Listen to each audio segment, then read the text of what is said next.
Picture a small town, Mm, nestled in the foothills of the Cascade Mountains, Acme, Washington. okay. A place where life moves at a slower pace, where neighbors know each other by name. And the biggest worry might be, who's bringing dessert to the potluck?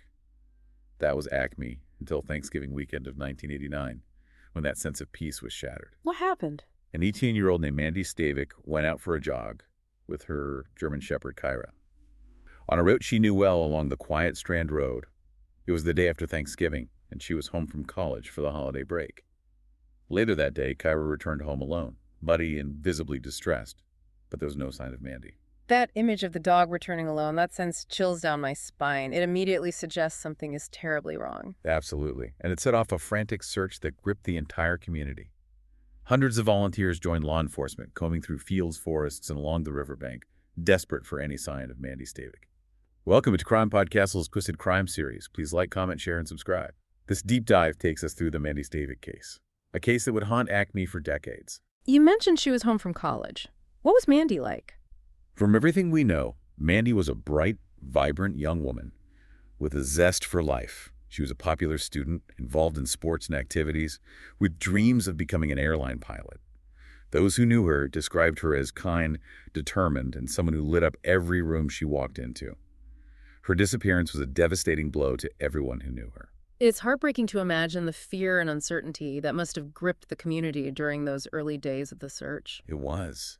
And that fear only intensified when, 3 agonizing days after she vanished, Mandy's body was found in the South Fork of the Nooksack River. I can't imagine the mix of grief and relief her family must have felt at that moment. The relief of finally knowing what happened, coupled with the devastating confirmation of their worst fears. It's truly unimaginable.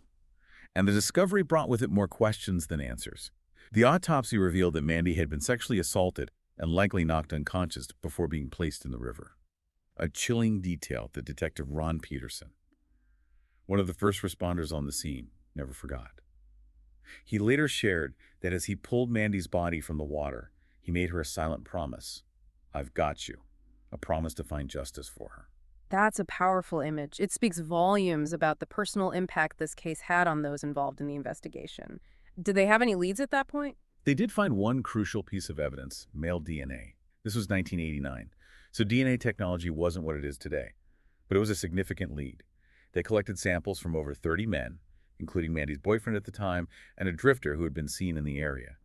But none of them matched the DNA found on Mandy's body. So they had the DNA profile of the perpetrator, but no way to connect it to a specific individual. It must have been incredibly frustrating for investigators to have that piece of the puzzle but not be able to complete the picture. It was. And as weeks turned into months, and months into years, the case went cold. The lack of answers weighed heavily on the community. Parents became more protective of their children, looking over their shoulders, wondering if the person who did this was still out there, living among them. That's the insidious thing about unsolved crimes, especially those involving violence. They create a ripple effect of fear and distrust that can linger for generations. It's not just about finding the perpetrator, it's about restoring a sense of security and peace of mind to the community. You're absolutely right. And for Mandy's family, the pain was compounded by the lack of closure. Her mother, Mary, organized annual walks in Mandy's memory, determined to keep her daughter's story alive and to keep the hope for justice flickering. That's incredibly powerful, to channel that grief and frustration into action, into a commitment to keeping her memory alive. It speaks volumes about the strength and resilience of Mandy's family. Absolutely. And little did they know, their unwavering dedication would play a crucial role in what happened next. So the case had gone cold. The DNA evidence led nowhere, and the community was left to grapple with the fear and uncertainty. What happened next? Was there ever a break in the case? There was, and it came from a completely unexpected source. Uh, In 2013, almost 25 years after Mandy's murder, 2 women, Heather Backstrom and Marilee Anderson, were at a water park with their kids. Both women had gone to high school with Mandy, and her case naturally came up in conversation. As they talked, something remarkable happened. what do you mean? Heather mentioned that she had always harbored a suspicion about a man named Tim Bass, someone who lived not far from Mandy's jogging route. To her astonishment, Marilee revealed that she too had always had an uneasy feeling about Tim Bass. That's incredible. 2 women independently had suspicions about the same man, but had never voiced them until that moment. It almost seems like fate intervened, bringing them together at that water park. It really does. But their suspicions weren't just based on a feeling. Both women had had disturbing encounters with Tim Bass in the past. Heather recalled an incident from when she was just 15. Bass, who was in his 20s at the time, had made inappropriate comments to her and had even touched her leg inappropriately during a car ride. That's deeply disturbing. And the fact that he was significantly older than her makes it even more unsettling. Exactly. And Marilee's experience was even more frightening. Bass had shown up at her house uninvited and refused to leave. He even confessed that he had been in love with her. Wow, that's not just creepy, it's borderline stalking behavior. It's understandable why both women felt uneasy about him, especially knowing that he lived near Mandy's jogging route. They knew they had to say something. For years, they had carried the burden of these unsettling encounters and suspicions. But after that conversation at the water park, they realized they couldn't stay silent any longer. They contacted law enforcement, and their information breathed new life into the investigation. It's amazing how a chance encounter and a simple conversation could have such a profound impact. It really highlights the importance of speaking up, even if it takes years to find the courage. It really does. And it's a testament to the persistence of law enforcement, who, despite the passage of time, never gave up on finding Mandy's killer. Armed with this new information, investigators turned their attention to Tim Bass. So what happened when they approached Tim Bass? Did he cooperate with the investigation? Initially, he denied any involvement in Mandy's disappearance, claimed he barely even remembered her. However, when investigators asked him for a DNA sample, he refused, said he had watched enough crime shows to know how things worked. So he was aware of police procedures and trying to avoid giving a sample. That's suspicious in itself. What did investigators do? They needed to get creative. They contacted Bass's employer, Kim Wagner, and asked for her help in obtaining a DNA sample discreetly. That's a risky move involving a civilian in a sensitive operation. What did Kim Wagner do? For 3 months, she carefully watched Bass, waiting for an opportunity to collect something he had discarded that might contain his DNA. It took patience and a bit of luck. But finally, Bass threw away a plastic cup and a soda can. Kim immediately retrieved them and handed them over to the police. Talk about dedication. It's remarkable how a seemingly ordinary person can play such a crucial role in a complex criminal investigation. It really is. And in this case, Kim Wagner's actions proved to be pivotal. The DNA from those discarded items was a perfect match to the DNA found on Mandy's body. After all those years, they finally had their man. It must have been an incredible moment for the investigators and for Mandy's family to know that they were finally closing in on her killer. It was a major breakthrough, and it all stemmed from the courage of 2 women who came forward with their suspicions and the willingness of a civilian to put herself on the line to help bring justice for Mandy. With that DNA match, the pieces of the puzzle finally fell into place.